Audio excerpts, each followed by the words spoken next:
On today's episode, we'll talk about the operator as a storyteller, remembering where you came from, the fall guy, Beetlejuice, and of course, making homemade squibs from rocket launchers as a teenager. Just a little bit of business before we start. There may be a curse word here or there in this episode, so please listen responsibly. As always, our website, theop.io, is up and chock full of tips, tricks, and gooey operator goodness. Make sure to check out The Breakdown, where the best operators in the biz explain shots they have done, The Musings, where we discuss everything from quick tips to larger concepts of storytelling, the answers, the images, and so much more. This episode is brought to you by the Folex Max. So you want to practice your handheld, Steadicam, or even on the wheels, but you don't have a full-size camera to use? Well, fear not. The Folex Max is here. It allows you to attach your DSLR or other lightweight camera and distribute that weight in a multitude of ways. Now you can practice with a camera cage that feels the same as just about any size professional camera out there. For more information, check out folexmax.com. And as an added bonus to listeners, mention this podcast and you'll receive $100 off on your order. That's FAUXLEXMAX.com. Finally, if you enjoy this podcast, please follow us, write a review, share us with your parents, and talk us up around the water cooler with your friends. So grab a beverage, sit back, and enjoy the op. Thanks for listening. Live it up, nice and quiet, and let's roll. Rolling. Victor 30 Echo, take 2. Hey, Mark. And camera set. Background. And action. Hello and welcome back to the Op Podcast, the podcast where we talk about operating and the art of visual storytelling. I'm Dave Comites, your host, and I'm coming to you over the internet today with a guest in California, Mr. BJ McDonnell, who is a camera operator, Steadicam operator, director. He has over 227 credits on his IMDb, which is just like wild. Some, but not all by any means, of the things that he has done. Springsteen, Deliver Me From Nowhere, The Naked Gun, Beetlejuice, The Fall Guy, American Horror Story, Ballers. In 2008, he won a Telly Award for a Lockheed Martin military commercial. And in 2013, a movie he directed, Hatchet 3, was nominated as Best Film in a jury prize for a festival that he can't recall which one it was from. So I think that's how much I pay attention. That's great. Hey, man, cool. Thanks for being on the show. Yeah, thanks for having me, man. It's been a long time. We talked about doing this, and now I'm really excited that we actually are doing it. So I think I contacted you like a year and a half ago or something like that, which shows you my life. And I was trying to think about it. Have you and I ever actually met? You and I met, and I want to say, and maybe this is wrong, but I swear to God, I think I met you when I was just getting into the Steadicam world on Fastlane, like this TV show where I was a grip. Did you come and day play on that? Fastlane, dude, that was McGee's show? Yes. And I was transitioning into being an operator, but I was, when I got into this business, I started out as a grip, and I think that you and I actually talked. Yeah. I mean, dude, it just shows like, I hope no one goes to IMDb and goes, when was Fastlane? It makes me and you look like the oldest turds on the planet. But hey, here we are. Totally, everybody knows I am. That's funny. Oh, well, I'm sure. Well, look, chances are if you were getting into Steadicam and I was there, you probably came up and talked to me. So hopefully I wasn't an ass. But no, you were super cool. It was like I used to date play on that. Yeah, that exactly. Was that. I haven't thought about that show in a long time. Actually, I will tell you there was one thing about that show that I do remember, and I don't remember who the director was, but we were like out in Malibu Beach or one of those beaches where they always shot stuff, and there were these guys, two guys having a conversation sitting around a fire, and I was B camera, Steadicam, or maybe I was just in for a day playing. I don't remember what, and they didn't have any, the A camera was doing a shot and the director went, just do whatever you want. And I had a longer lens on. So I just looked at the AC and I said, all right, so here's the deal. Like I'm going to start on him and then we're going to kind of move the dolly and wrap around to him, but then we'll come back to this guy, and like sort of made up a little thing.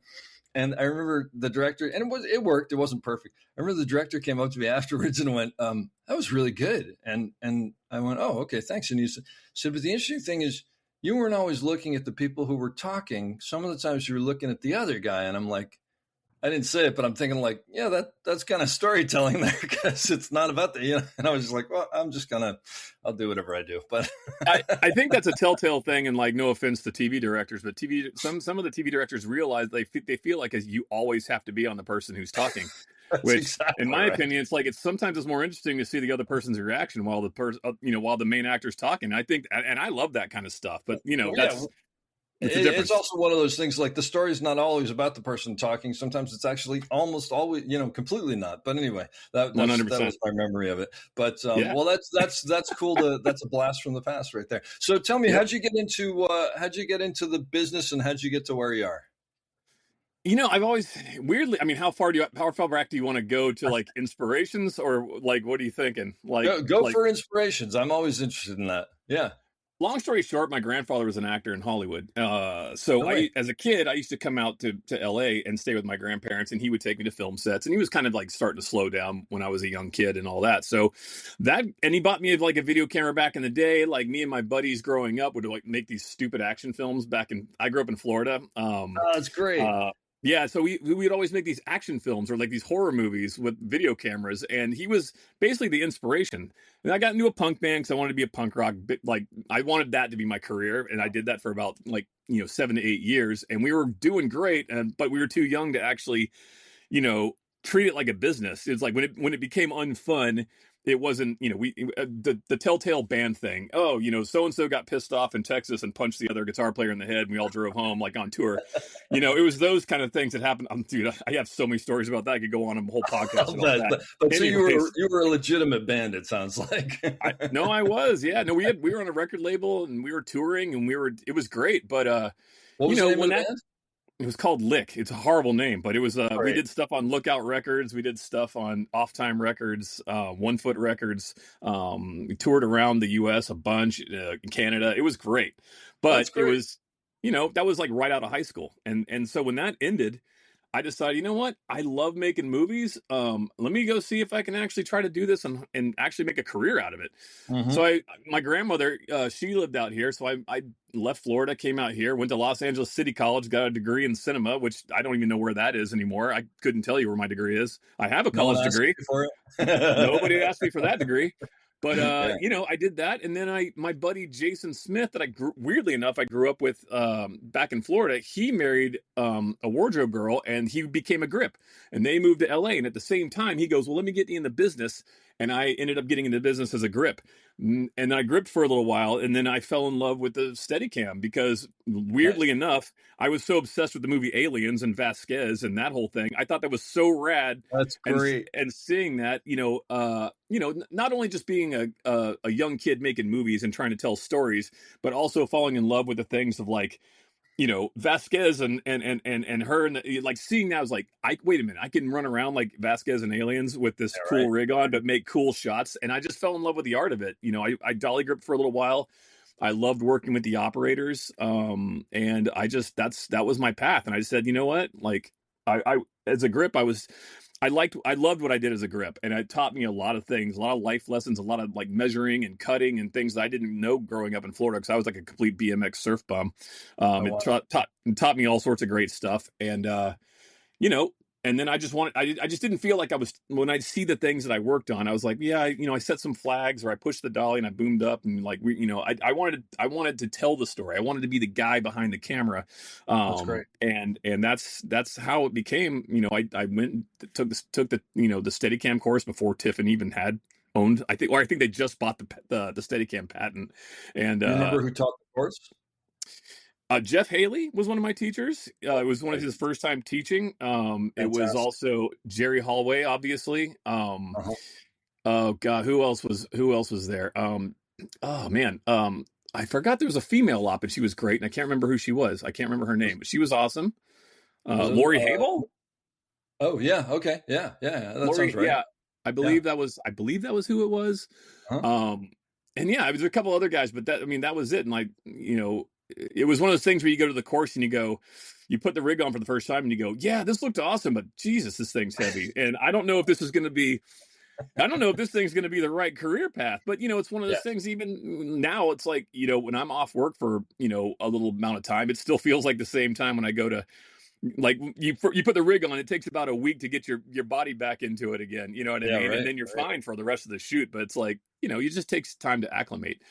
that's the story in short. And also I moved to LA to be a director. I additionally wanted to be a director because of making short films with my friends. And, Sure. that was my path. Until I got into the camera operating world, which took me off that path. And I just fell in love with operating. And that just took me, which I'm so happy. I still love it as a career. And I love doing both now. So it's been That's great. a wonderful career, and it's been a fun trajectory. Backing up, because I just have to ask, what was your grandfather's name and like what kind of stuff was he in? His name was Leif Erikson. He was on the waterfront. He had a TV show named High Chaparral. He was the main guy.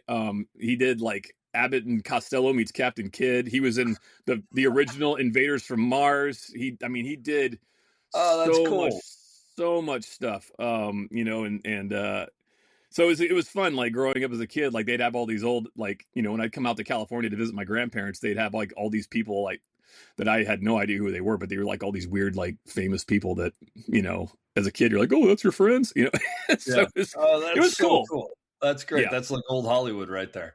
That's pretty neat. Straight up old Hollywood. It was to the point where I used to go to, what's the place in Hollywood, the steakhouse, the famous steakhouse. You know what I'm talking about.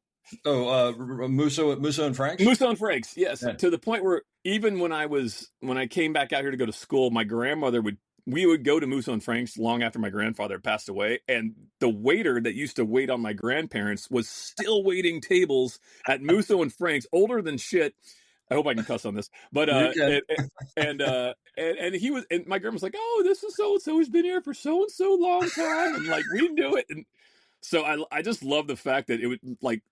It still was kind of all intact when I came out to LA, and my grandmother, so great. like, it's cool. So that was my grandfather. He was a huge inspiration for me, as was my grandmother. That's really, really cool. Wow. That's fantastic. So you mentioned that you pushed dolly and you worked with camera operators. So were there things that you can remember learning from watching those camera operators that impressed you on like, oh, this is what a camera operator does, or this is what a camera operator doesn't do actually when they fail? Yeah, it's to me that like some of the camera operators I worked with that I really liked a lot were the ones that had a lot of communication, that would always talk about things and like talk through the shots, talk to me about the shots. Really the guys that were so into the storytelling of it, not just the technical aspect, which I believe is if you don't know how to tell a story as a camera operator, that's a huge part of this whole thing. We're here to tell stories. We're not here to tilt up, pan left and right. We're storytellers. We help create the vision and tell the story. So I really enjoyed the fact that I would work with operators that were really kind of like story focused, but also had the technical skills. I also learned, this is a funny one. I learned that the whole time I would work with these great operators, and there were some operators that were just complete dicks. And I remember just being like, and the one thing I'm going to make sure I'm hopefully never am in this business is a dick. Yeah. And I want to make sure everybody's happy working with me and, like having a good time. Because I think that our business is so awesome that it's all about having a good time, but also, we're doing cool stuff. So why make it miserable? Some of these guys are like, they're so like, I'm this guy, I'm a camera operator, this is my life, and, yep. What do I say? Or people get mad when a DP or a director doesn't like the shot they came up with. Well, Jesus Christ, you're a camera operator. You know what I mean? Like, we're telling stories, but hey, look, they're the ones that want you to do this and that. So it's like, we all have to work together. And why you get so upset about those kind of things? I totally agree. It's funny that you say that because Chris Chulak, who is a sort of mentor. I know Chris Chulak. Did you work with him on like Southland or something, or what'd you work with him on? I went and day played on SEAL Team when my buddy Eric Leach was shooting it. Okay, and Chris is fantastic. I love him. Yeah. He's great. And as a matter of fact, hopefully I'm interviewing him shortly. We've been trying to get together on it. But I remember him telling me early on, I don't know what we were talking about. It might have been just before I started directing. But I remember him telling me, watch, he was talking about directors, watch other directors and see when they fail. And I was like, really? And he goes, here's the thing. Yep. When people succeed, it's often like you don't really realize it until after the fact, or it's not always apparent, but when they fail, you can see it, and that's where you learn more than anything is watching people fail. And I was like, that's kind of brilliant, actually. Well, and it's funny you mentioned that because people always ask me that same question, and I'll tell you, like, for those people that are listening to the podcast that want to I always tell people you don't have to always stay with the career you're in right there. It's like just because you're an operator doesn't mean you have to be an operator forever. Go off and do things that you dream of. No, follow your dreams. And that's why I direct when I can and operate when I can. And I love doing both. But I will say that it's the best school you could ever have is just being on set and doing the job, because you do see these directors that are fantastic. And then you do see these directors that are not fantastic. And I think that alone is such education to take with you when you know what worked and what didn't, who failed and why they failed. Absolutely. I think it's the best film school you could get. I mean, I wish I would have known that before I spent a lot of money at LACC going to film school, but well, there's a lot with of my degree lot that of no us one can find. Yeah, there's no question. So you took the class, and then did you just go out and get a loan and buy a rig? Like, how'd you get a rig? So I took the class, and what I did was, because I was broke as a joke, and I was gripping, and luckily, we had the Steadicam forums, we had these places where we could buy used gear. What was that, Derek Whitehouse? So like he's gone now, but like he had all the Steadicam gear and things. And so, it's funny, I'm bringing up, I'm really aging myself, I think. Oh no, it's great. But remember, Derek Whitehouse had, I want to say, like the second to last page of American Cinematographer with that ad that was just like words, and it was like BL3, BL1. He did. It was just like, okay, I guess maybe I'll call this guy. That's great. But the way I did it was I couldn't just take the money out at that point in time. And I talked to Charles Pappert, because he was actually operating then. And I said, hey man, how the hell do I can't just drop all this money on a rig. And he's just like, well, just buy it piece by piece. So for me, I was like, well, that's smart. So as I was gripping, I was buying, I'd make some money. I'd buy the Pro One battery cage, and with some batteries, then I'd be broke again. And then I'd buy the center post, and then I'd like, okay, I'm broke. And then I'd buy the gimbal, I'm broke again. And it took me a really, really long time to actually get my sled. But I didn't want to go the route where I had a loan looming over my head. I wanted to actually have something that if it sat in the corner, it wasn't killing me or driving me nuts. And yes, it's a long road to get to that point. But smart. I felt like I did it the right way, where, if it wasn't working, it wasn't causing me an issue. It was just there. And if I got the call, awesome. I mean, it took me a long time to get the sled built, but in the end, it was worth it to me, and I came up from a Pro One sled with an EFP arm and, like an old Model 3 vest. And then I would upgrade to the Silver Spring arm when that was going on, the Australia Silver Spring arm, which was great.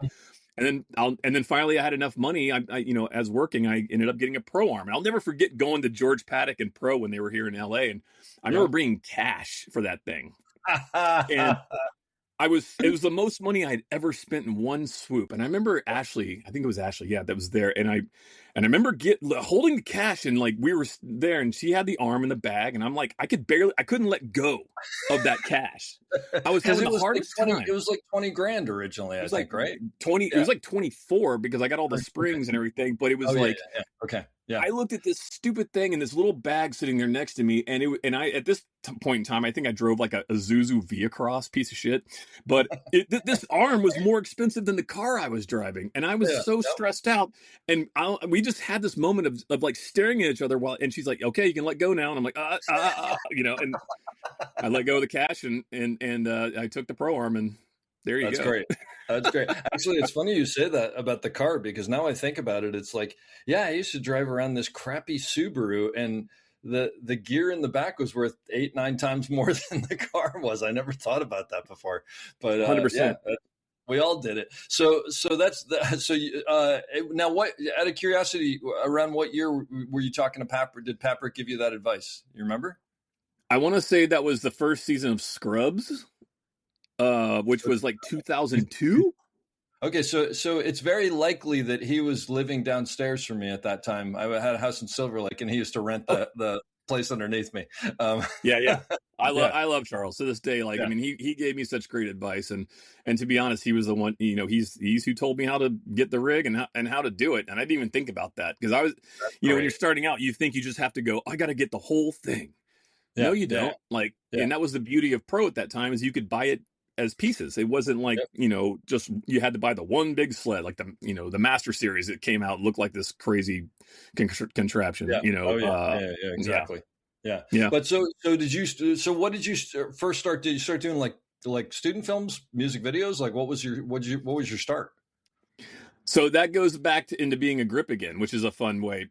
Because I had worked as a grip and I had met all these different DPs, and they all knew me as a grip. Nice. Yes, I went to film schools and I said, hey, I wanted to actually mess up on student films, which I'm sorry if I messed anyone's student film up. So I did. Hey. Yeah. That's the thing. I didn't come up from camera department. I came up from grip. So I had to get in there and just get my hands on the camera and then just get some footage and really kind of do it. And I was scared as hell when I did it. I'm not joking. I was nervous. But well, what made you, I mean, obviously there's the aspect of I'm not quite a Steadicam operator, but was it just that you feel like an imposter in the camera world, or like, I mean, what are you nervous about? I was definitely nervous because I didn't, it's some guys come up from camera and they do the like second AC, first AC operator. I was a grip, a dolly grip. I didn't know what I was doing with the cameras. Like if you asked me to do like anything, I was like, I have no idea. I just know how to put this camera on here, how to plug in these cables, and how to compose and how to do shots and how to tell the Yep. stories. And that was my strong point with that. But anything else, I was just jumping in there. I just jumped right in there and I was like, let's go. And that was for me, learning on student films and messing up on student films and succeeding on student films was a great way to do it. And then when I felt really confident with myself, I called those DPs that I worked with as a grip and I said, hey, look, if your guy that you use isn't available and you have something, look, I've been operating, I'll show you my crappy little student film reel. And if you want, let's do this. And luckily it actually worked out. And these guys would call me and I started doing that. And that's really how I feel like I kind of jumped from, into my career really quick, was that I had already had established DP relationships. And that's what did it. Mm-hmm. That's fantastic. And look, I guarantee you a fair amount of that comes from your work ethic and also your personality, because those people are like, yeah, he's a good guy to have around. He's not going to bullshit me, so he's got to know what he's doing. Yeah. So, yeah. Do you remember some of the earlier either failures or successes of when you went out with the rig, of things that worked or didn't work? I think I fried a camera on a student film one time by not having the right polarity on a cable, like a film camera. Especially on a student film too. That's too bad. It was a student film, and I was like, "Oh, gee, what happened to the camera?" But like, I literally remember the camera smoking, and I was like, "Oh my god, I think it was me." Oh. And I'm pretty sure it was because I didn't have the right polarity on a certain cable, or I don't know what happened, but I remember that was a rough one. I also remember the thing is too, like when you start doing things, I started feeling like I could do it all. I was like, "Oh, I can do this, I can do that," and like running backwards and like doing that kind of stuff. And I'll never forget like being so confident with, this one like student film. I remember running backwards and having this dolly grip. I said, hey, look, the dolly grip, being a student who has never dolly grip before, but like I was like, look, man, I'm going to be running backwards full speed. And I saw all these potholes like off to my left. I said, look, man, just hold on to my vest and just make sure I don't go left and keep me out of those potholes. He's like, yeah, man, don't worry about it. Oh, sure enough, man, I start running. I'm like, yeah, this is cool. And I'm not thinking about it. And I'm running. Next thing I feel my left foot drop into a hole. And I just went straight back, like super hard. I remember the mag. I'll never forget. My shoulder took the brunt of it, ripped my shirt, and my arm flesh totally torn off. And the back mag slammed the back of the asphalt. And then that camera and the sled just came down on top of my chest like Thor's hammer. I remember it was so heavy I could barely get up. Oh God! You're like everybody you ran over. Your leg. Jeez. Oh, dude, it was brutal. And I will say, to me, that was when I started feeling pretty confident about Steadicam, it was kind of a nice ego burst. It's good to be humbled every now and then like that. That's the worst wreck I've ever had in my career, by the way. And that's a pretty big one. I mean, it sounds like you got lucky, because that could have gone much worse. I got really lucky. Yeah, it was painful, and I still have a scar like on my left shoulder from it. But it's like, it was a humbling experience, and that's I guess my failure with that one is the fact that, like, look, man, I could have done it so many other ways, like, on a rickshaw or something. Maybe student film probably didn't have a rickshaw, but or in a dolly and a Garfield mount. I had a Garfield mount. We could probably done it that way, but Yeah, right. I was Yeah. so Thinking like, back, man, I'm pretty awesome, and I was like this I could punk do rock. anything. Yeah, I was like, I had like a mohawk and like, I was such a cheese ball. I had like black fingernails and like I was like, running around in Converse, which nowadays I'm like I'm like one step away from Rockports because I'm feeling so crippled. Times change. There you go. Yeah. So I'm assuming you basically did mostly Steadicam for a while, and then at some point you started getting called in for like B camera and Steadicam. Exactly. What, yeah. So not coming out of because that's a different skill set, right? I mean, some of it's the same, obviously, like framing and storytelling that holds, but then there's a different skill set. So I'm assuming that you obviously on a different level know how to work with the dolly grip. So you've done that before, but like, what was that learning curve like? It was just one of those things where you got thrown into it, and I basically just would like, luckily I had been on film sets before, so I already knew, like basically like the process and what we had to do. And I remember how other operators would kind of do their thing, and I just was, and then and being on a Steadicam and just showing up to sets, and I would always just observe the other operators before I got into camera operating and watch what they were doing. So I was really like, so like hooked on watching what they do, because I knew at some point I was going to get to that level. So basically, I mean, long story short, I got in there and I bullshitted everything, like straight up, like, okay, here we go, like, I'm not going to lie. I'm not going to be like, yeah, well, I studied the lenses and the blah, blah, blah. No, I fucking bullshitted. And like, I was like, yeah, well, give me this, 50 mil, sure, let's put this on over here. And like, luckily I knew framing and would follow the actors and everything like that. But like, I mean, and I messed up, sure. I mean, you get yelled at, and that's what it was. But at the same time, it just made me stronger. If you mess up, you never mess up again, or you do a lot better with that stuff. So that was it. And I remember learning the wheels was horrifying, because I did this movie and the DP said, well, you're using the wheels on this job and that's what you're doing. I was like, okay. And literally it was trial by fire. I had to actually figure out the wheels like on this job. On the job. I'll never forget. It's the dreaded stand-up scene from someone sitting at a table or the shot. And when you're on the wheels and you've never done that before, you're like, oh shit. And I'm sitting there while they're lighting, just practicing and how many turns it is, counting in my head, how many turns. And then when time came to actually do it, as soon as the guy stood up, I went the wrong way. Oh. I tilted down instead of up. And I remember being like, they were like, what? Like, you could hear that Video Village. And I was like, sorry, guys. The gears were wrong. And like, yeah, right. Again, these are European wheels. yeah. I bullshitted that one too. And then, eventually we got it. But like, it was trial by fire. And it was, and from now on, like, I am more of a wheels guy. Like, I own my own area head, too. And I will use the wheels way over I would an O'Connor head. That's my preferred go-to, and that was literally like, it was trial by fire. But I also think that when you learn the craft of the wheels, it just looks better. It looks more cinematic, and things are more precise. So I'm, there you go. A lot of failures here. That's fantastic. So did you have, like, a lot of people will have that like show, like usually a TV show that they got on, which is just like the same crew and the same number of episodes. And it's just like that. Like, did you have some experience that after it, you were like, I can go onto a set and do whatever they need? Like, was there a show that did that for you, or was it a process over time? I think it was more of like, over time, it was when Los Angeles really had a lot of indie films going on. Mm-hmm. And I ended up really doing a ton of like these independent movies, which is a shame that, like, and maybe I'm just out of the loop, but I miss the days where these indie films were happening all over Los Angeles. And like, you would like, it really was a great gateway for people to get to where they want to be in this business. And I feel like they don't do those kind of things anymore. And I don't know if you just, every now and then you'll see an indie film, but like, not like what we had like in the late 90s, early 2000s. Like those were like all like the $1 million movies. You don't see that anymore in Los Angeles.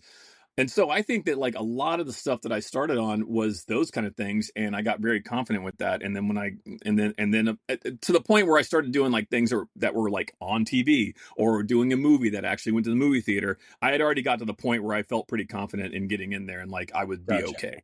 And I'll be honest, to this day, over all these years, and I'm sure you have the same feeling, I still fuck up. Like we all do. No, I'm not king badass at all. And like we all mess up, but all you do is like, I don't worry about it as much anymore unless it's like a real critical shot that like you get one at it.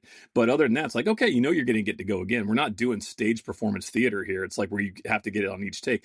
We all still mess up to this day. And, as long as you realize you're going to mess up and it's going to be, as long as you don't mess up on certain things like a stunt or whatever, that you only get the one take at, then, people have to realize it's just going to be fine. Yeah. Well, I think that it's interesting that you bring that up because I've talked with people about this before. I think that one of the major shifts, I mean, obviously we're talking about being an operator, but probably being a director and being an actor and being whatever, is when you realize finally like, oh, everybody screws up. Oh, I'm going to screw up. And in a weird way, once you realize that you're going to screw up and you're going to survive it, I think it gives you the ability to actually do better work because you're willing to like push it a little closer to that point where you might screw up. And actually a lot of times that's where the cool stuff happens. A friend of mine I was talking with about this, an actor, was saying, he said, well, it's the same thing with acting because it's like the great performances are right up to the point of being ridiculous, but they pull back. And he said, and in his theory, and I think he's right, he said, that's why there's so many great actors who sometimes you'll see the performance and you go, that was terrible. And it's like, yeah, because that one, they pushed it too far, but they were playing on the edge. I think there's something to that, is that when you accept that, you actually almost have the ability to do better work. I think it also is like, even with that, it's the fact that your nerves aren't as you're not tripping out as much as it is when you finally become confident on a film set and you're confident in the work that you're going to do, but that you're going to mess up. I feel like it just is when you go to set, you're just like, okay, it becomes a day at work, like any other job that you get to, and you're not like, I remember having the jitters for a longest time of like, just, oh God, I just hope I get through this job. Like I hope everything's going to be okay. And, when you finally get to the place where you're confident and you're not stressed out about things, and exactly like that, where you're you're going to mess up, you're going to succeed. And it's just, everybody's going to have that moment. I think it just makes it a better situation and you're a better operator. How many years you've been operating now? Oh man, at least 21, 22 years, but like I've been in the business for 25. Yeah. 25 years. Yeah. You get nervous when you start a job? Yeah. I don't sleep in like I do actually. Weirdly enough, it's like I'll have to take like ZQL or something the night before just to make sure I get some sleep. But is it a different? Is it or obviously originally it was like, I hope I remembered all my gear and I hope I don't like make a fool out of myself and whatever. Has it morphed into a different type of nervousness? It's just one of those things where I always feel like it's like, okay, I hope this director's cool. I hope that we're all going to get along. I hope the DP's great. There's some guys that like you work with and like what you're getting into. So, there's guys that I work with that's like, you got to prepare for battle. You're going into this thing, that it's going to, you kind of got to, pump yourself up like you're about to go into war with certain things.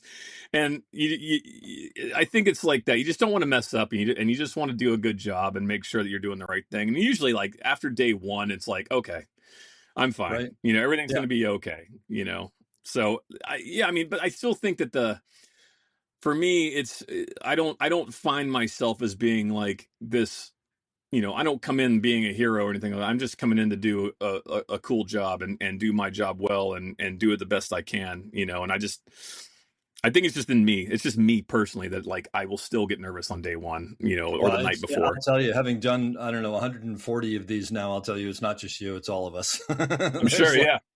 There's like any one guy or two that says that they're there. just, yeah. I mean, I think anybody that's like, just says, oh, I'm fine. Like, okay, sure. Either you're bullshit, you're bullshitting us or whatever, or you have too much of an ego to get through it. I don't know. Yeah, exactly. So what did you make? How long did it take you to the point where you were do an 8-camera Steadicam on shows? Man, I don't know. Like I probably, geez, I mean, I was B camera for a while, and then it just, I can't remember when my first 8-camera job. I couldn't even tell you.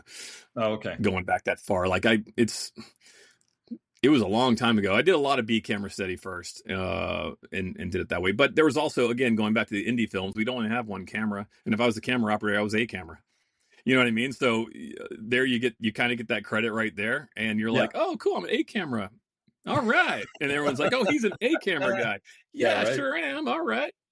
I think that was kind of like where it kind of all, people started doing that, but also it was all about personality. And I would meet people on TV shows, and they would boost me up later on in the next season or whatever, and movies. It just happened. And I think it's just all about personality, and people like working with you. I think that's a lot of this business. I think it's a lot of this business is personality. And that's, I would tell that, anybody get into it, and like, don't be a dick, have a good personality, work well with others. That's going to go a lot farther than just, I'm so technical, I know this and that. I think that's a huge asset to have when you go on a set.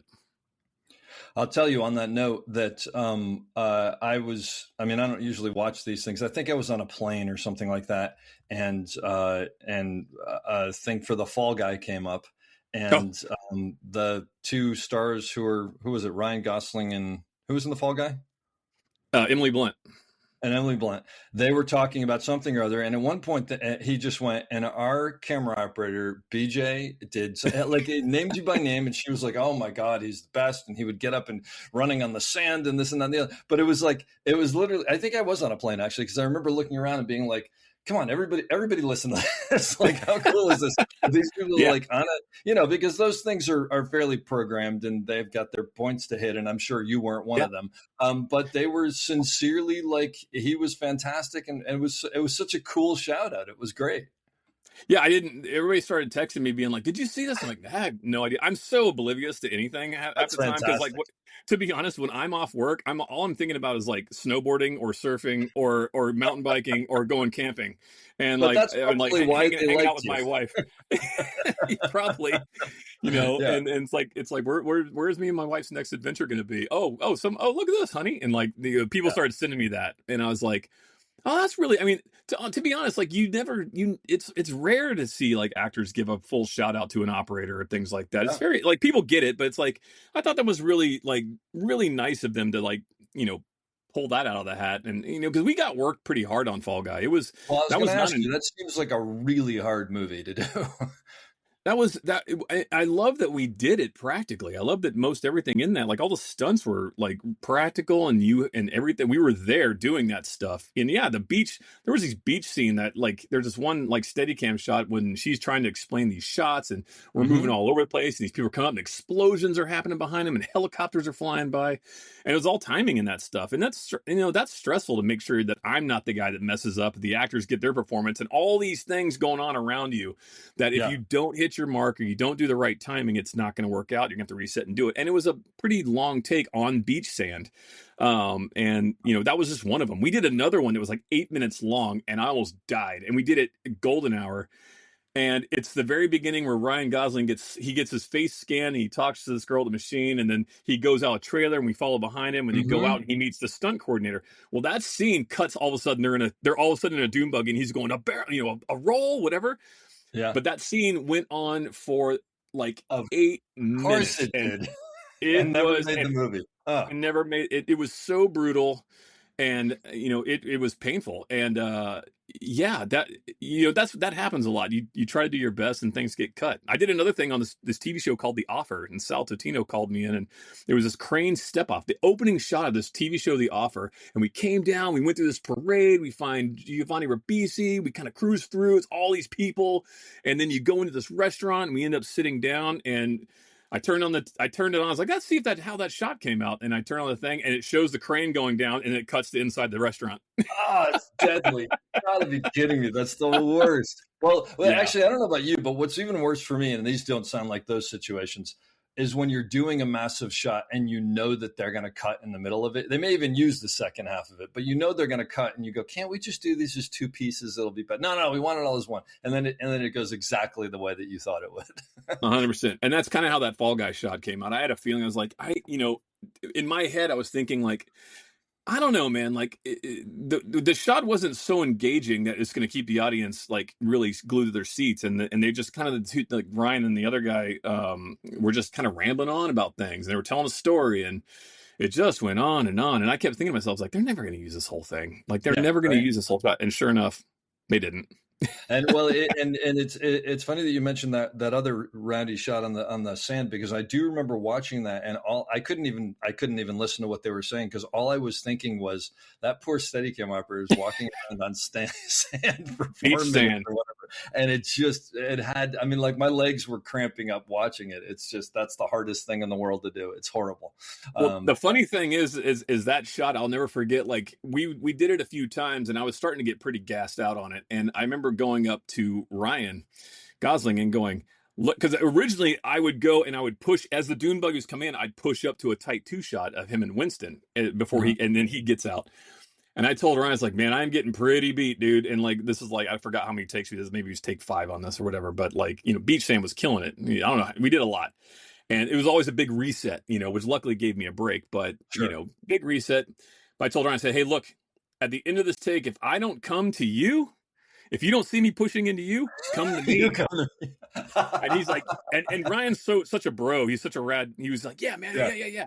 Sure enough, shot happens and Ryan comes right up to me because it was the last take. I love the fact that like I have every intention of pushing into you, but my body may not do it. So you come to me.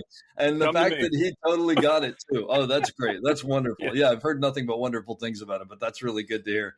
He rules. He's awesome. Yeah, he's great. That's a lot of fun. Beetlejuice. You got to work with Des Whelan. Yeah, that was cool. And to go to that point, I only did the American portion of it because they shot most of that in London. Yeah. But I got called in to go in and do all the stuff they shot in Vermont and Boston. Fantastic. And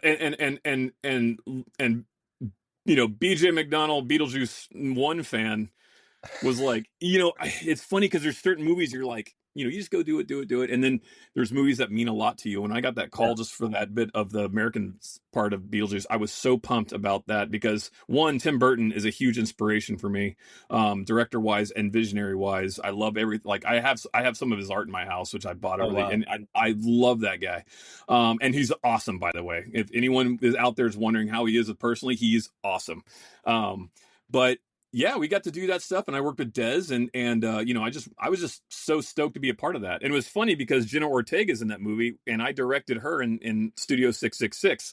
So, and it was great because like I showed up there, and I'm like I'm in Vermont in the actual town where they shot the original Beetlejuice at, and she comes riding up on a bicycle, and she like does a double take. She goes, "No way!" And she like drops the bike, came over, gave me a big hug. Great. She's fantastic. So well, I was interviewing Des in London, and he was telling me about Beetlejuice. He said, "Yeah, we had this great operator, BJ," and I was like, "Oh man, why can't I get to work with Des Whelan?" He is one of the best operators in the world. That guy is so great and so giving.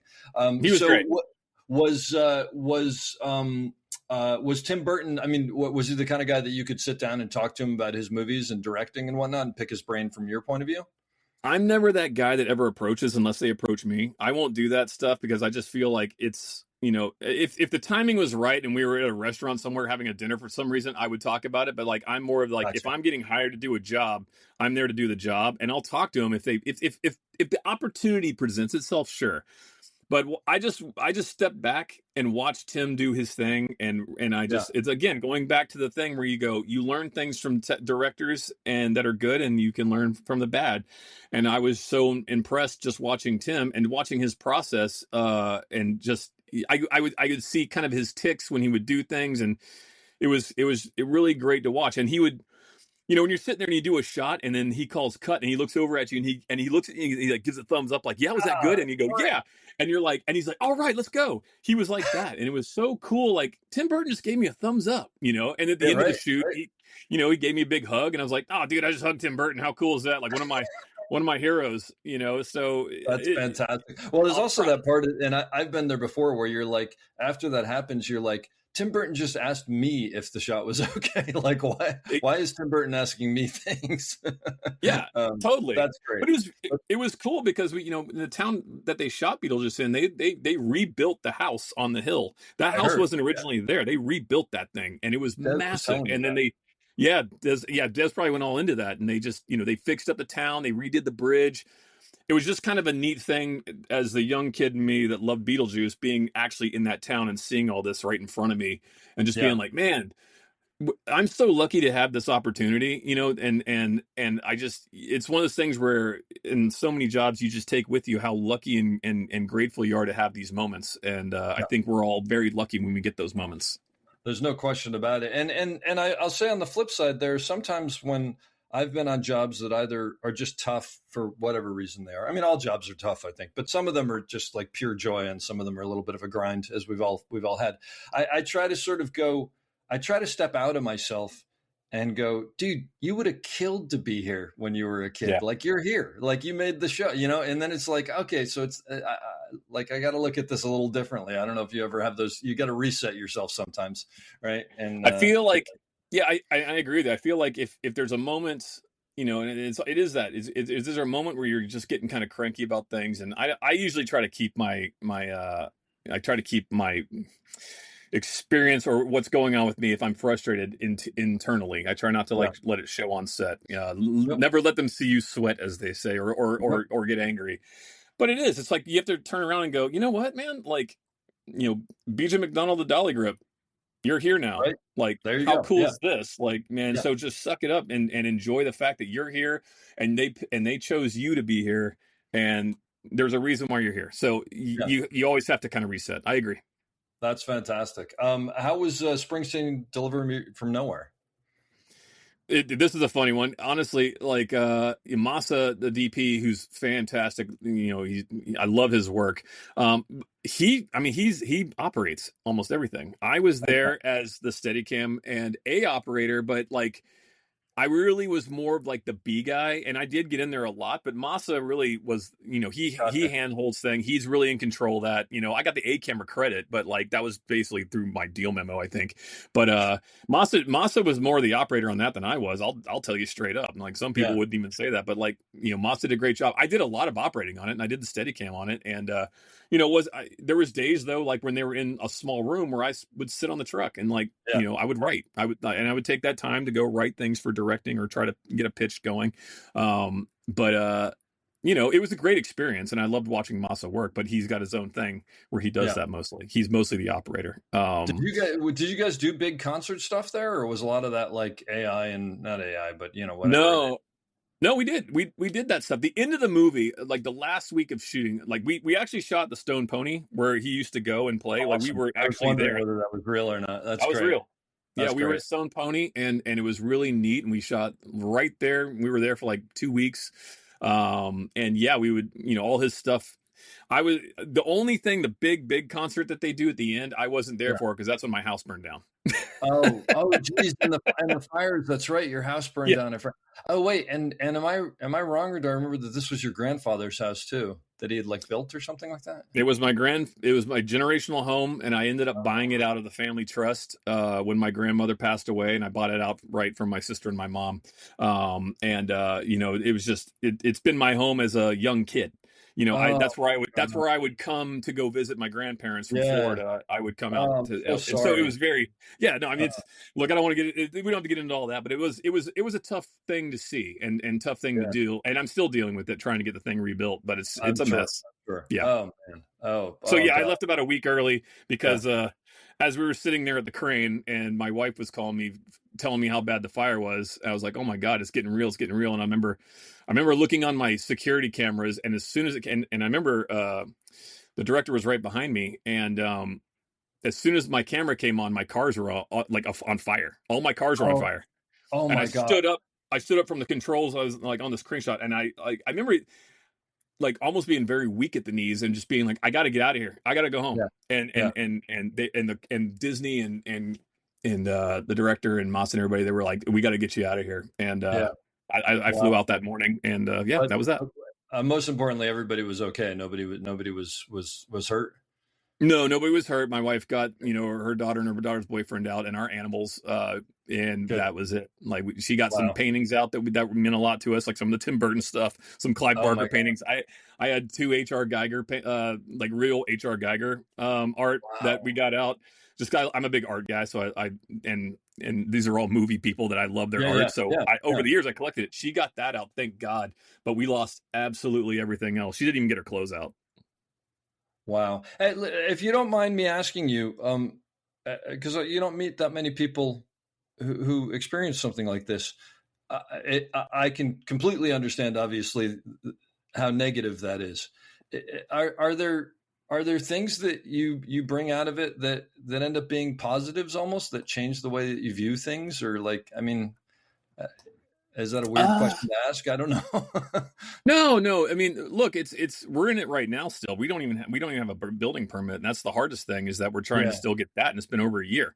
Yeah. Um, what I got really a lot of it out of it was how dedicated my wife was to getting the things that were meaningful out of the Yeah. house and trying to save what she could as fast as she could because that fire moved quick. I know how dedicated of a partner she is, and how strong she is going forward and trying to get things going. Because now I'm the one that has to go to work, and she's dealing with the terrible shit while I'm over here making movies and working on a film set and having a good Sure. time. She's over here like Yeah. having a migraine, dealing with county and architects and that whole thing. So Oh I, boy. I I think I learned Yeah. that. It really brings back. It's also like whatever you have can be gone in a flash too. Like that's Yeah. so we're so minimalistic, but that's Yeah. it's a crazy thing when you go through that. It's hard to explain, and a lot of us went through it. I'm sure. Trey, a lot of people I know like lost their stuff. Trey Kleinsmith lost his house too. Yep. Oh, Jacques Trey, that's Jouffre right. lost his house. Yeah. Caleb Deschanel lost his house. I Um, actually went through. Trey and I did Wedding Crashers together, and it's nothing. But I went through and pulled all my pictures from Wedding Crashers and sent them to him because I think he lost all his hard drives and everything and whatever. oh wow, Um, yeah. yeah, just yeah, it kind of it boggles the mind. Well, I don't want to dwell on that too much, but I'm Yeah, glad you guys are okay, and I'm glad you're rebuilding, and yeah. I'm sorry your wife has to deal with the city. But She's hopefully, she. it'll work. I think the city's afraid of my wife now because when she comes knocking, it's like, because she's on top of it. That's great. So tell me about directing. So you've talked all about operating, obviously. Were you kind of like directing little things here and there through the whole time and trying to continue that dream, or did that just sort of go away and then come back? That's exactly what happened. Like I always wanted to direct, and I would, like I said before, like when I was in Florida, me and my buddies were just making movies for fun, and I'd write these stupid things, and we'd make these dumb films with what we had, and we were making our own squibs, which is so dangerous. Like we Oh would my take God. oh dude, like it was because I was so obsessed with like special effects and like guns and stuff. So we would go to like these flea markets and buy like these crappy like Kevlar like vests that like in Florida you can get that stuff. In Florida you can get whatever. Yeah. But then we'd go drive over to Alabama and get firecrackers. And I watched like a Tom Savini thing and like how he would do squibs. And Oh my God. I came up with this idea of like basically getting rocket igniters, like those model rockets. And Estes, right? we would yeah, we would tape these things on the Kevlar vest with a condom full of fake blood, and we'd run a wire, and we had these rocket igniters, and we would do the shot of like the guy's chest exploding. But it was always really funny because like we'd put the cables in, and we'd cut the fuses out, we put the cables in just so it would hopefully ignite as fast as it could and blow up. But every time it was funny because you'd always see a puff of smoke and then it would blow up. And then it blow up. Anyways, Oh my God, that's we did. great. Yeah, it was so ridiculous. But it was all about that. But yes, when I moved to LA, film school, I was like, I'm going to be a director. And then when I got on set, I became a grip, and I was like, I learned that, and I really kind of focused on that because I really wanted to make sure I knew what was going on. And then I still was, trying to direct, but and then I got into camera, and Mm-hmm. and when I got into camera, that really took me, like my focus really became about camera and like trying to be the best I could be at it and try to get in there as, and make this a career choice. And turned out wonderful for me. And when I got to a point where I could actually start focusing on directing again, I did that. And, directing's a hard gig. It's hard to get those things.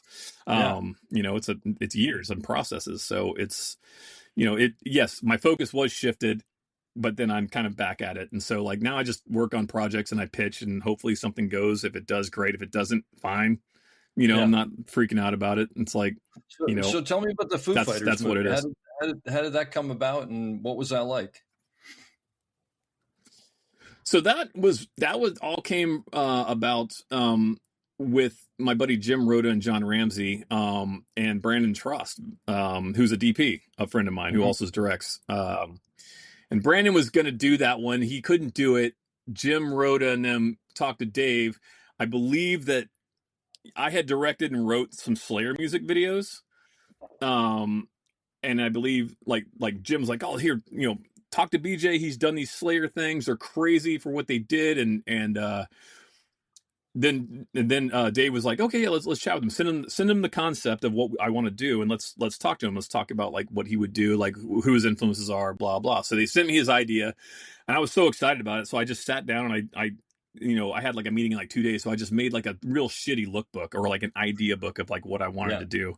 And I ended up going in and having kind of a sit down with Dave and, I showed him what I thought would be cool. And I talked about my inspirations of John Carpenter and people like that in horror films. And we just really vibed and he liked like the Slayer videos and the things that we've done. And Jim and Jim Rhoda and John Ramsey, the producers, were like, yeah, dude, this, BJ's a good buddy and I think he'll do good. And that's really how it kind of came up and kind of came down to it. And it was awesome. And we had the best time. We just made a super long, silly Foo Fighters music video movie. I mean, that's really what it is. It's like, it's so campy and silly and it's exactly what we set out to do. So it was fun. It has a what do you call it? A Scooby-Doo feel to it almost. Like 100%. Like tone, that was intentional, I'm assuming. It's intentional. We actually it's funny you said Scooby-Doo because we started calling it Scooby-Foo. That's great. How were they? Because have they ever like acted like that before? No, they've always done their music videos, so they always, they know the like camera stuff. But it was funny because you could tell that like the first week they were a bit nervous. Dave is like a natural in front of camera. He's fantastic and he's easygoing.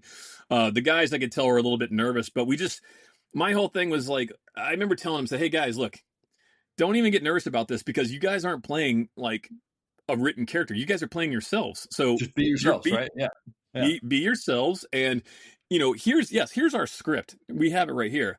But honestly, I said, we'll do the words and we'll get it through and everything. I said, but honestly, if it's something you guys would actually say to each other, say it. Just do it.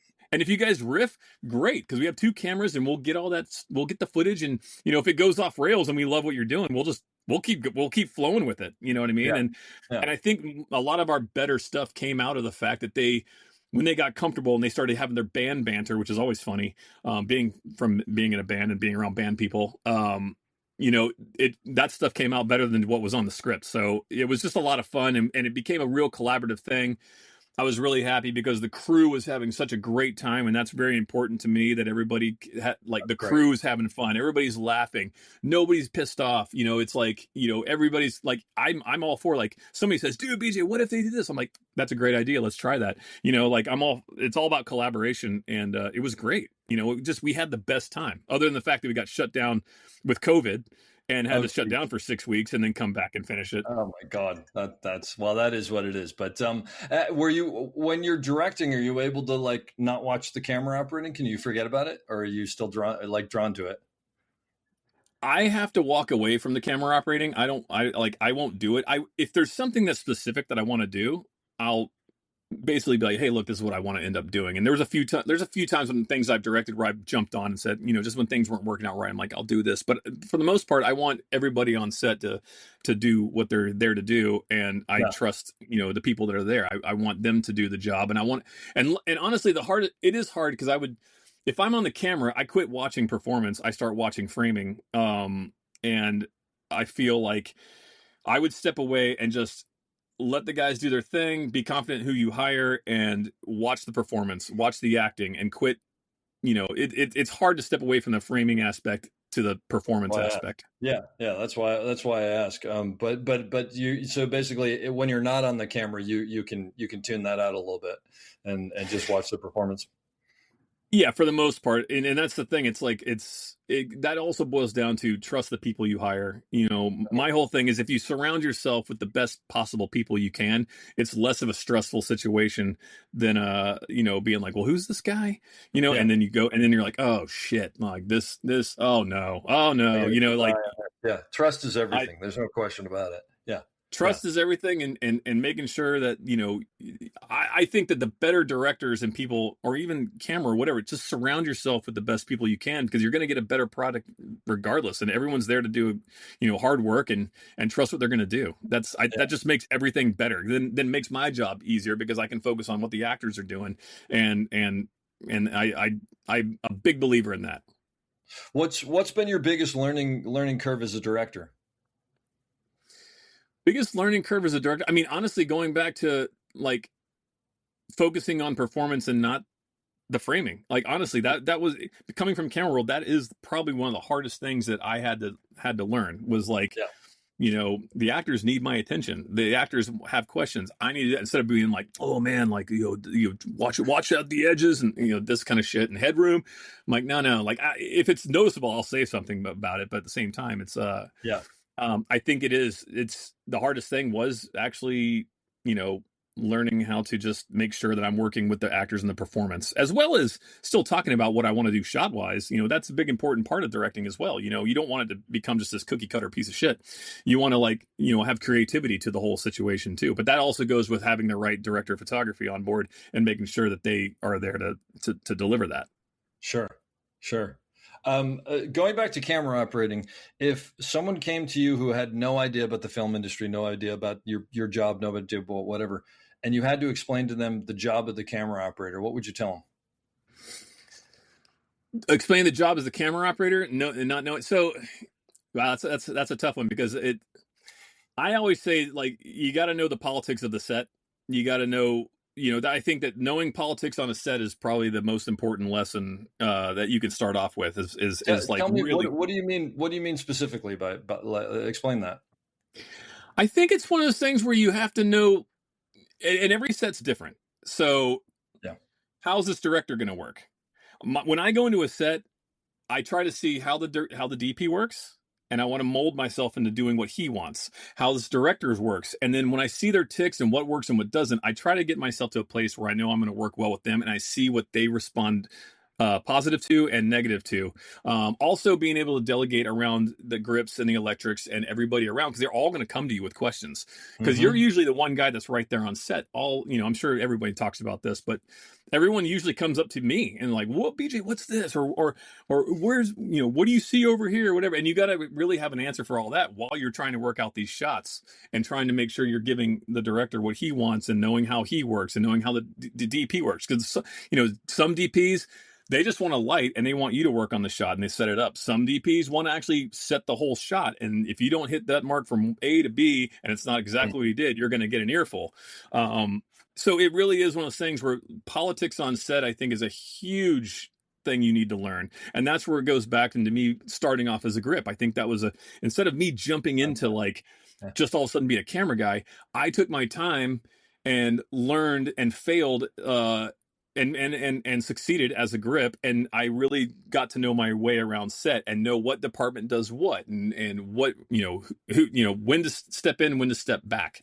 And I think that's the biggest lesson you can learn, is just really knowing how to kind of run a set, knowing really like how to delegate things, and because you're there as a ringleader a lot. No, so I think that's very important. That's fantastic advice and a great answer to the question. Is there a genre that you haven't done yet that you want to do as a director or as a camera operator? Oh man, I would love to do a Western. Yeah. I did this one really horrible one called Jonah Hex that I did. They did this movie Jonah Hex. It is this really bad Western, but they shot this thing in New Orleans, this Western in New Orleans. And I guess it was so gnarly and not like they didn't want to release in theaters that we ended up shooting 75% of this movie over with in 11 days. Oh, And wait! They shot a I still Western in didn't New save it. Orleans. Like there aren't big vistas in New Orleans that I know of, anyway. Dude, they built a town that burned down. There's like these Oh my sand God. dunes they shoot at. Like that's when Oh, New Orleans was like kind of the hot thing. Like I actually did a yeah. movie called Battle Los Angeles, and we shot Shreveport and Baton Rouge, Louisiana. And that's when all this was going down, these tax incentives. But going back to that, I mean, a Western, I would love to do a really good Western. Like Yeah. that would be really cool. And actually, it would be even more fun would be like a horror Western, like something like that would be pretty cool. Like, I don't know, action Western. I just would love to do something that's more like a cowboy movie. Cause I Yep. feel like I've done like the sci-fi, I've done the horror, I've done, the comedies and the dramas. I would love to get out there and just really do something that's pretty awesome and meaningful. Like Yeah. I love Westerns. I love Young Guns 1 and 2. I think Young Guns 2 is like one of the most fantastic movies ever. And Emilio Estevez playing. I want to do Young Guns 3 because I hear they're doing it, and I would kill to be on that.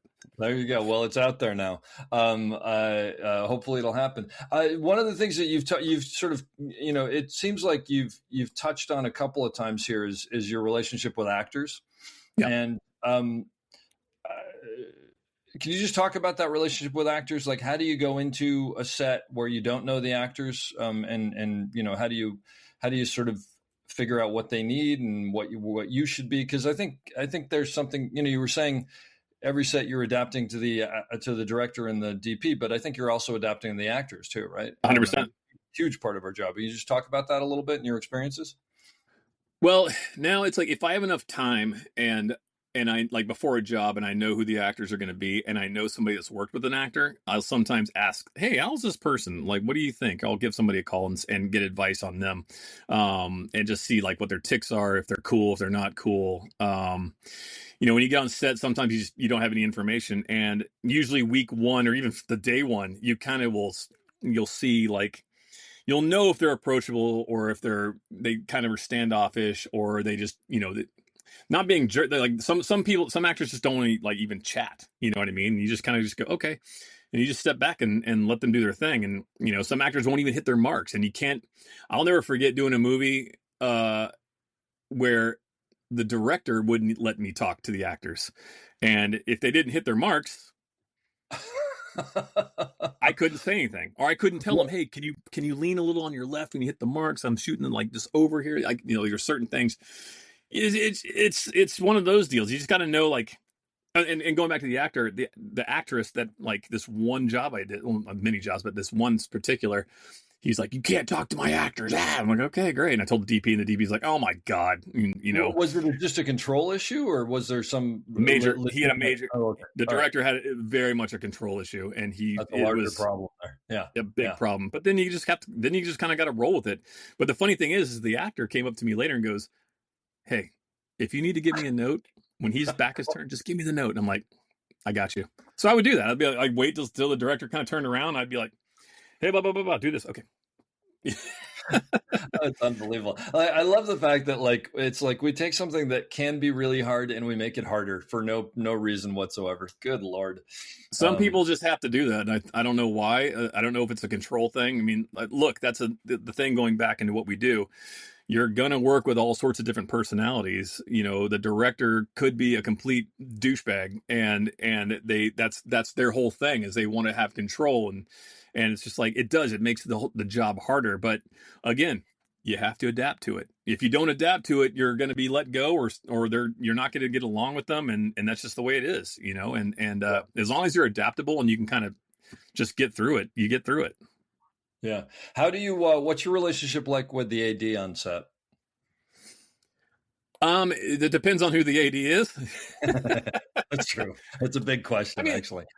Yeah, I get along great with the ADs, like for the most part, it just depends on, it's personality. Like every ADs are different. Some are great. Some aren't as great. Some are just not good at their job, but good people. Some are great at their job and horrible people. Like it's just, it depends on who you're working with. But I try to get along, again, going back to trying to get along with everybody and working well with everybody. I try to make sure that I can at least try to make it manage. And I'm, again, going back to just have fun on set and try to make it a pleasant work experience. Again, it's observation. How do they work? Okay, I see how they're going to work. I'll work around that. Yeah. Yeah, no, that's fantastic. And so because you came out of dolly gripping, uh, what do you expect from your dolly grips, and what do you look for in a good dolly grip? I look for a dolly grip that can actually make decisions on his own. It's not going to be like I have to hit this mark. If I don't go from like I feel like they need a monitor, and if they need to make an adjustment, they can make an adjustment. I feel like it's again make a good dolly grip and a good operator. It's about the storytelling. It's about the framing and knowing when to adjust, when not to adjust. If something's just not right, go ahead. Let's make the adjustment. Let's like do it. Don't wait for me to do this. And if just because you hit A to B doesn't mean the actor hit their marks. And if you need to adjust. The best thing about dolly grips is you don't have to tell them anything. There's so many good ones out there that I've worked with that when you get there you get comfortable because then you're going to be okay. It's the worst when you have a dolly grip that just doesn't pay attention and they're only focused on hitting their marks and the boom mark and all this other stuff. And in the end, it could mess up the whole thing. So it's, a good dolly grip pays attention, knows the story, knows framing, knows when to adjust, and you don't have to babysit them the whole time. Fantastic. Yeah, that's all dead on. Well, listen, this has been a real pleasure. I other than what was it, Fastlane? Did you say it was Fastlane that we met? Fastlane, we met on that. Yeah, man. Other than Fastlane, I don't think we've ever really sat down and talked. So it's always nice to meet a kindred spirit and someone who's done such incredible work as you, and hear about it. Well, thank you. It's weird because I've told people this, like sometimes I feel guilty because I don't know anybody else who gets to sit down and talk like this with as many people as I've talked to. And I kind of love it because I learn stuff, but also it reinforces stuff. And it's fascinating to me. So I really appreciate you coming on the show. I'm going to leave you with the question I leave everybody with, and you can take us out with it. Sure. Advice for someone on getting into the business now, on how to succeed, and or something you've learned along the way that you wish you knew back in the day. I think anyone that's trying to get into the business now, this is a different business now, and I think we're all starting to adapt to it. It's not how it was when I got in. It's very different. It's a scary time. But I think that anyone that really has the passion and the drive to want to get into this business, most important, get on sets, pay attention to what's going on around you, see what department you want to be in. It might not be camera. It might be something else. Really just focus on what's going on, how sets are run. Like you really just, I think just getting in there. And even if you don't know what you're doing, just like I said earlier, bullshit your way and try it, because the worst thing you can do is say, I didn't try it. I didn't go, I wish I would have done this, but I was too nervous to do it. Just get in there and make your dreams happen. I think we were all here as in this business to make dreams happen. We didn't go, I just want to get this 9-to-5er. This is a job. This is a dream job. This is a storytelling job. This is a job that whenever it's done, it's not like, I made copies and those are gone forever. No, our work stays forever. Our work is something you can always go back and see what you did. We have a solidified piece of history that's always there to go back and look. And I think that's really something amazing. And you should just be proud of what you do in the end. And I think just follow your heart. It's a hard business now. I hope everybody that gets into it succeeds, but don't give up. I hope you enjoyed that as much as I did. We'll be back soon with another great episode. Don't forget to check us out on theop.io for all sorts of information on operating and storytelling. So thanks for listening and have a great day.